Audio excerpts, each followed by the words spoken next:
So, at this point of the podcast, we've gone over how the great empires of Europe and India are in a period of steep decline and, heading straight for collapse. Well, around the same time, the great empire of China, the Jin Empire, is also on the verge of collapse. Reading this period of late ancient and early medieval history, you do start to feel like there's some sort of anti-empire zeitgeist going around in the 5th century AD. And so many major world empires enter a period of decline, in the 5th century. So I do talk a little bit about this and why, this might be in a Substack I started to kind of accompany the podcast. If you want to check that out, the URL is sixthagepod.substack.com. That is the number 6 thagepod.substack.com. I'll link it in the show notes, and you can also find it on the podcast website. So now that we've done our overview on, early medieval Europe and early medieval India, let's talk about the transition between the period we call early imperial China to middle imperial China. So we use the term medieval to describe this period of history in the European, Indian, and North African contexts. But Chinese historians prefer to use the terms imperial period, as in early imperial period, middle imperial period, and late imperial period, to describe periods of Chinese history. And so this period in the 4th and 5th centuries that we're covering in today's episode is right at the transition between early imperial China and middle imperial China. Even though China does have periods of disunity, it doesn't experience, an extended period of political fragmentation in the same way that Europe and India do in the medieval period. This is because China does tend to be ruled by one family. And while the family that's ruling China does change, there's a strong trend towards at least a certain level of imperial unity in China throughout this period. Now, I do have to admit that I'm much more comfortable with European history and historiography than I am with Chinese history. And so I am going to ask for your patience through this episode. And if I make any mistakes, please go to the website and let me know, and I'll issue a correction. I do believe it's important to cover this period of Chinese history, and one of the things that I want to do with this podcast is talk about medieval history in a global context, which means we have to look beyond, Europe. We have to look beyond the castles and knights. We've got to talk about the Mongols and the Ethiopian kingdom and the samurai in Japan. I mean, these are all things that we really want to talk about if we're talking about medieval history in a global context. So we are in the 5th century in China, which is ruled by the Jin Empire. And the Jin Empire, when it falls, is going to usher in a period of political fragmentation that we call the 16 Kingdoms period, named for the 16 states that sprung up in the wake of the Jin Empire's collapse. So let's get into the Jin Dynasty, why they fell, and what happened afterward. By the turn of the 5th century, China had been dealing with nomadic invasions for centuries. China borders the Great Eurasian Steppe. The Great Eurasian Steppe is just to the north of China. And in ancient times, the Chinese handled these nomadic invasions into China by basically paying the nomads off. And this got old really fast because the Chinese believed that their emperor was the ruler of the entire world. And it gets really hard to, on the one hand, say that your emperor is the ruler of the whole world, while on the other hand, your emperor is paying huge bribes to these nomads, basically saying, please don't attack me. And these nomads continue to ask for larger and larger bribes, and they ask for, Chinese wives and luxury goods and gold and silver. And so eventually this gets really old. And the Chinese also have an issue with this because the Chinese tend to be chauvinistic. They believe that their culture, their society is the best, and that anybody who doesn't engage with their culture and their society is a barbarian. They're uncivilized. And so the fact that they had to pay tribute to these quote-unquote uncivilized barbarians really got under their skin. So the Chinese do come up with a few different strategies to deal with the nomads, and one of the most classic ones is they will hire one group of nomads to attack another group of nomads, and then thereby weaken all the nomads because they're going to be too busy fighting each other to worry about attacking China. This is a very good tactic for the Chinese. It works out very well for them. It also works out for a variety of other states. We talked about how the Sasanian Persians employed this strategy to get the Huns out of their territory in the last episode. Another thing that the Chinese really start doing is anytime they defeat a nomadic tribe, they oftentimes will force that nomadic tribe to settle down, establish permanent settlements on the far side of the imperial frontiers. And what they are basically doing is they're forcing these ex-nomads to turn into buffers for the Chinese heartland, so that any nomads invading China will basically get slowed down attacking their, ex-nomadic cousins. And so by the time they reach the Chinese heartland, the Chinese military has had more than enough time to get prepared to face this nomadic invasion. Let's talk about another strategy that the Chinese developed, and this is the Great Wall.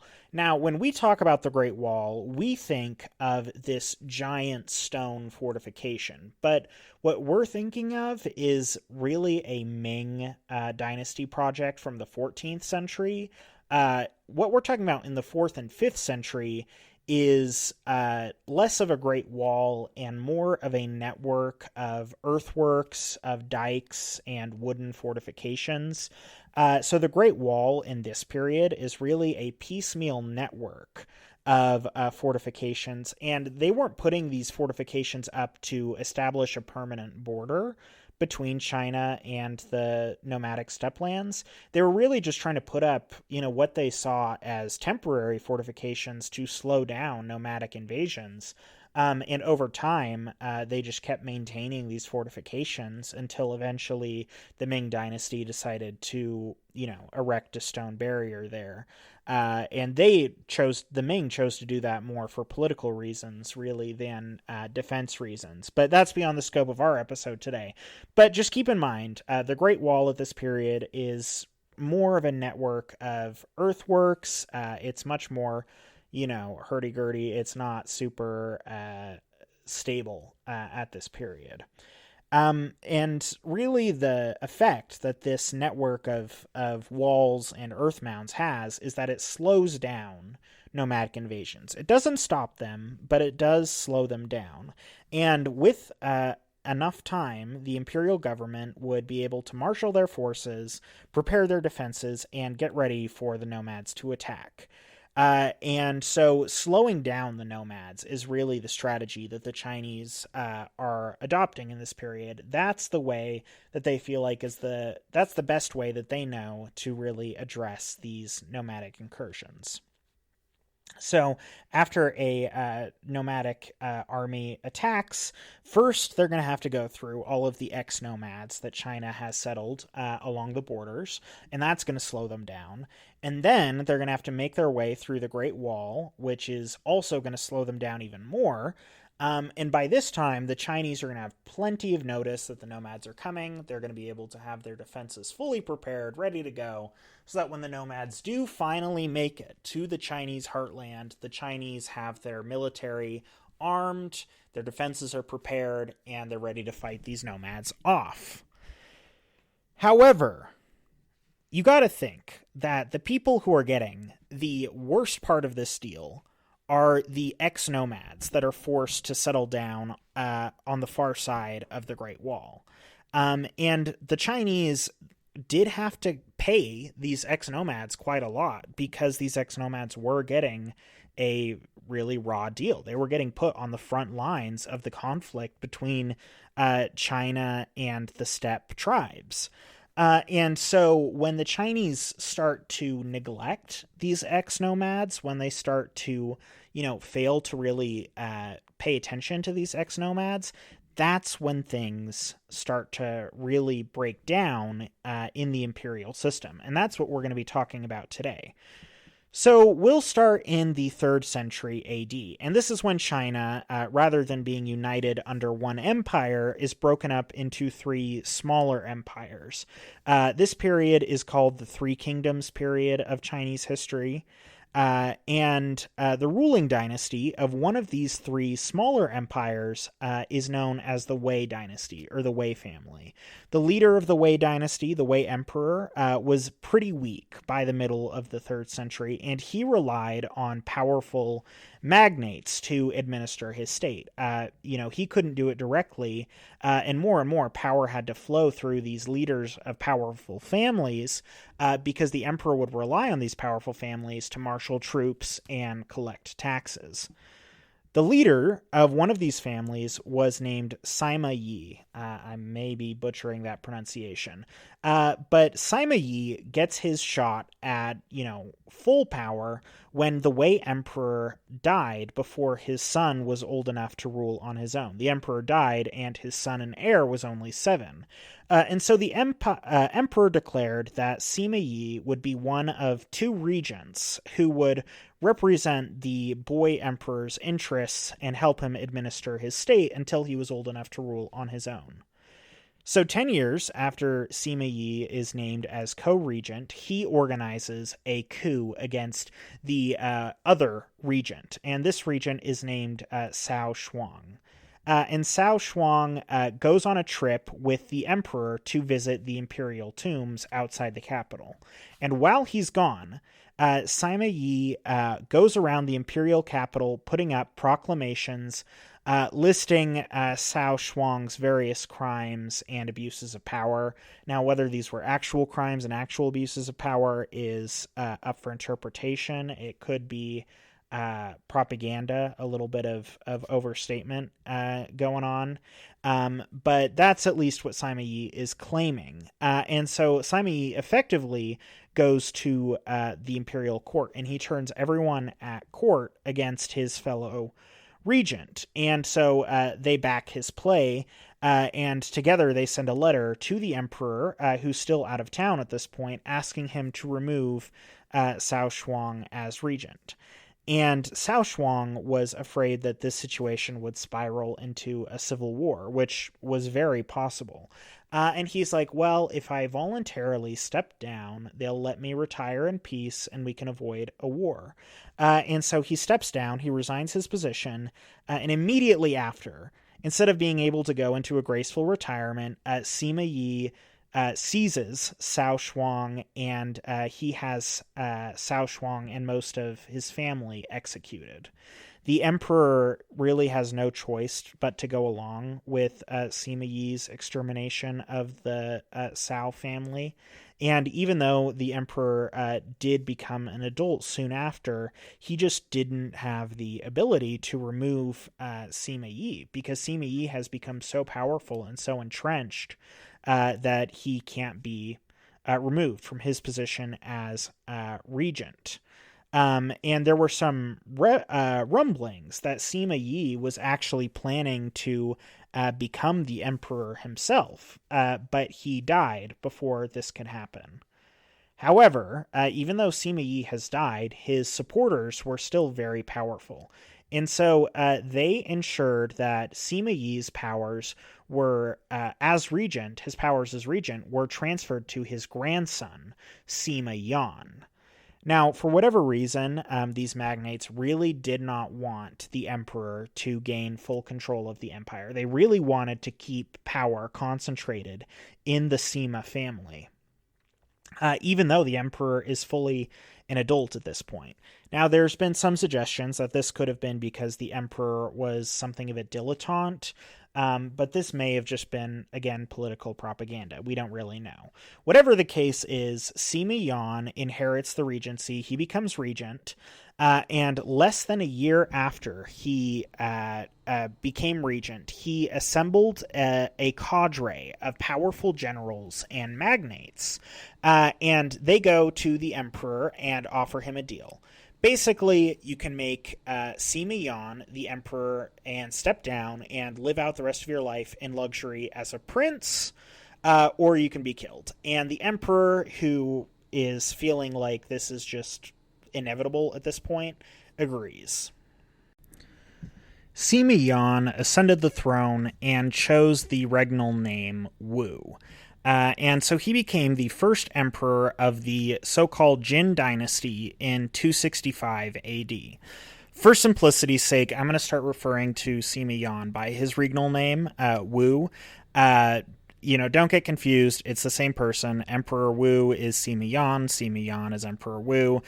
We just do this because I feel like it's weird not to refer to people by their regnal names. That would be like calling Pope Leo by his birth name, which is Robert. And calling someone Pope Robert just doesn't sound right. So, anyways, in 280, Emperor Wu gets his boys together, and he starts a war to officially reunify China. Remember, China is still broken up into these, mini empires at this point.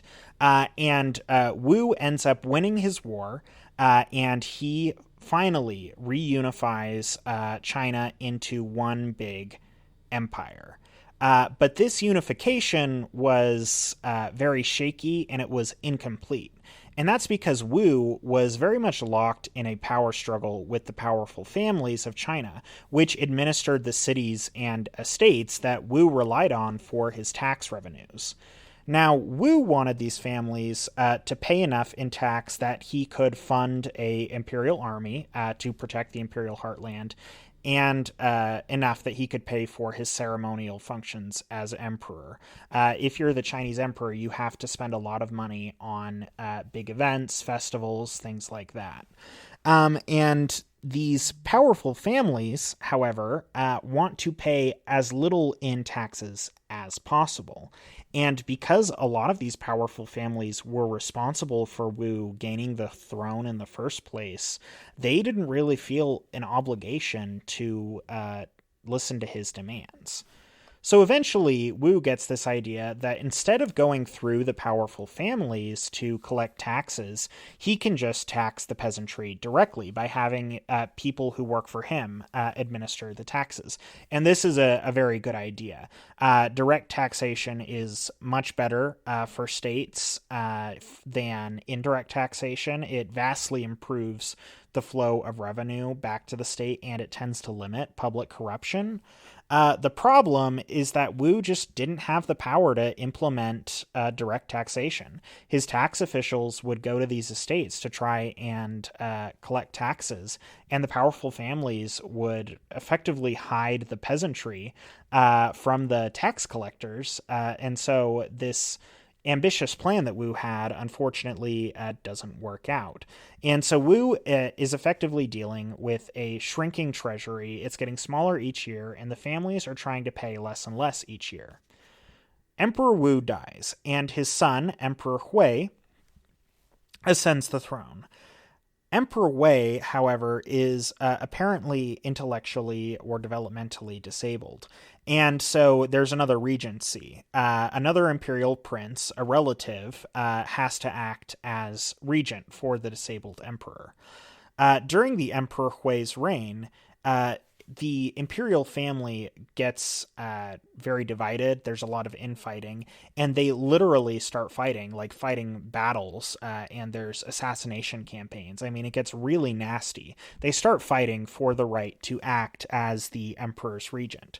So Hui ultimately goes through 10 different regencies before he dies. We have 10 different imperial relatives acting as regent before the emperor finally passes away. And when he does pass away, the emperor passes the throne to his younger brother, Hui. who ultimately survives the battle for the succession because instead of, getting into politics, he was studying history. And so people didn't really consider him to be a threat. And so he wasn't targeted for assassination, while many of his male family members were. Now, you might be thinking, okay, well, maybe this guy is going to lead a comeback for the Jin Dynasty. There have been historians who have actually turned out to be very, very able rulers. I'm thinking particularly of the Emperor Claudius in Rome. Nobody took Claudius seriously until all of a sudden he became emperor because everyone else who was in the line of succession had been killed. And so Huai is in something of a similar situation here. But unfortunately for him, his situation is a lot worse. And that's because the Emperor Hui, his last regent, was still alive. And this regent did not want to give up his power to the new emperor. Even worse, the imperial army was super weak because of these internal battles. I mean, China is in something of a state of civil war while there's all these battles between members of the imperial family. Now, in the north of China, we've got these ex-nomads that have been forced to settle down outside the imperial borders. One of these groups of nomads are described as Xiongnu. And what I mean by that is they were described as being descended from the Huns, specifically the great Hunnic Empire that ruled northern China in the 3rd century BC. So these guys claim that as their heritage. And I think this is part of what leads them to do what they end up doing. So this group of Huns, we'll call them ex-Huns, are in kind of a bad situation, as the north of China in this period is hit with an ungodly mix of famine, flooding, and drought. How you have flooding and drought at the same time in the same place is a little crazy, but that is exactly what's going on. And so this group of ex-Huns needs to find new lands if they're going to survive, because they can't farm where they're currently living. So these ex-barbarians want to move to new lands in central and southern China, but they don't have enough military force to go in and take the land that they want. And so what they do is they reach out to the Chinese general who's in charge of administering northern China, and they form an alliance with him. This general is named Liu Yang. And he declared that actually he was the legitimate emperor, and he has a very arcane claim to rule. He claims that he's related by marriage to the ancient Han Dynasty. It's not a super strong claim. It's clear that he's really just being opportunistic. He's trying to legitimize his attempt to seize power. And what he does is he founds a new dynasty, which historians refer to as the Han Zhao dynasty. So with his mixed army of ex-barbarians and Chinese soldiers, Liu Yang attacked the Jin state, and he ultimately defeats the imperial army in battle. Then he captures the imperial capital and deposes the emperor, and he declares himself the new emperor, and he claims the regnal title, or regnal name Gongwen.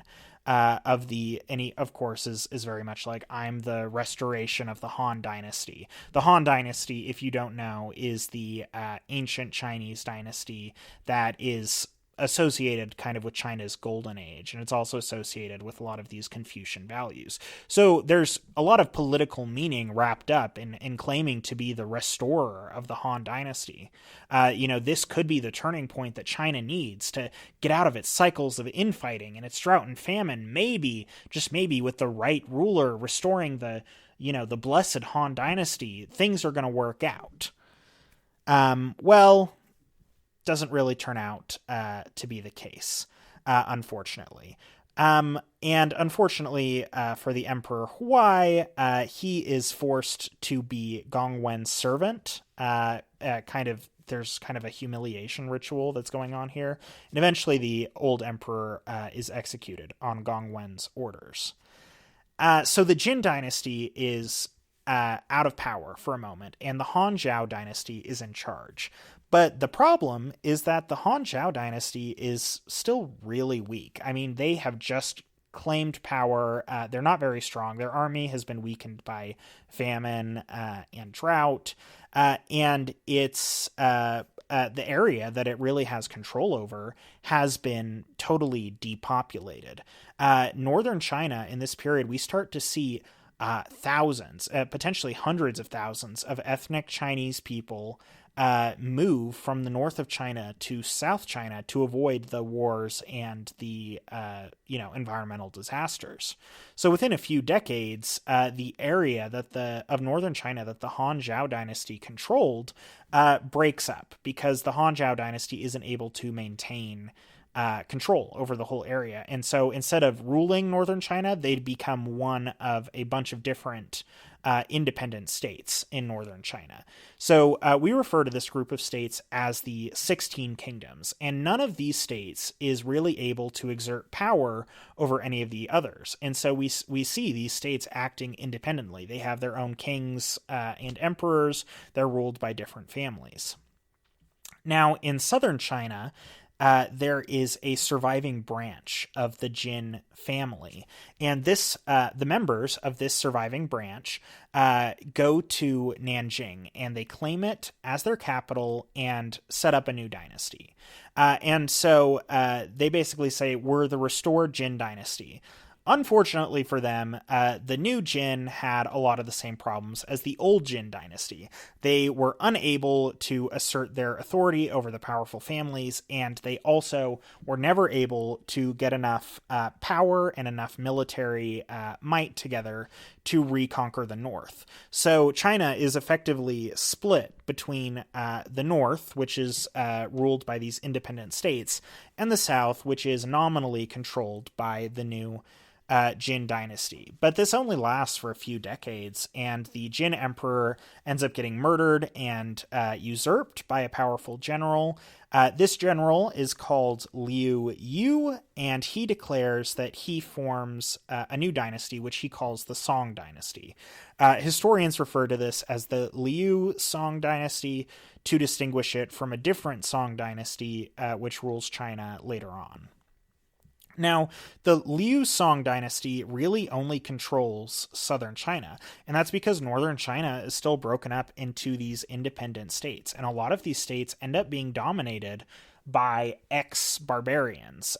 These ex-barbarian peoples, the reason we call them ex-barbarian is because although they're descended from these barbarian tribes from the steppe lands, they adopt a lot of Chinese culture. They may have even adopted Chinese language by this point. And so there's kind of a mix among these peoples between their older traditional, so-called barbarian customs and the new Chinese customs. And so these various barbarian states are up in the north. And the Liu Song, rather than really going after the barbarian states, they decide to fortify their position in southern China. And so because the Liu Song don't attack the north, it gives one northern state the opportunity to really attack the other states. And this state, which we call the Wei state, obviously different from the Wei state that we talked about earlier. This is a different Wei state, just has the same name, must have been a fairly common name, I guess. But this Wei state ends up unifying northern China. And so what we have is a situation where China is effectively split between the north, which is ruled by the Wei dynasty, and the south, which is ruled by the Liu Song dynasty. So by 440 AD, China is effectively cut in two.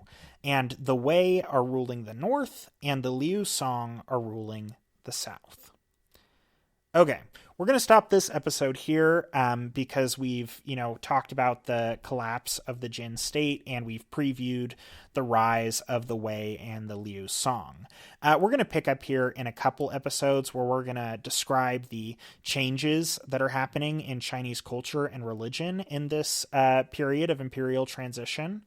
But first, I'd like us to go back to medieval Europe for a while. We're going to talk about the societal changes and the changes in culture and economics that are happening in medieval Europe during this period of transition away from the Roman Empire to the new barbarian kingdoms. And what we really want to get into is what it's like to actually be a normal person during this period. What your life would look like if you are living through the decline of Rome and the rise of the independent barbarian states. And eventually we'll get to talking some more about these barbarian states and barbarian peoples like the Vandals, the Visigoths, and the Anglo-Saxons.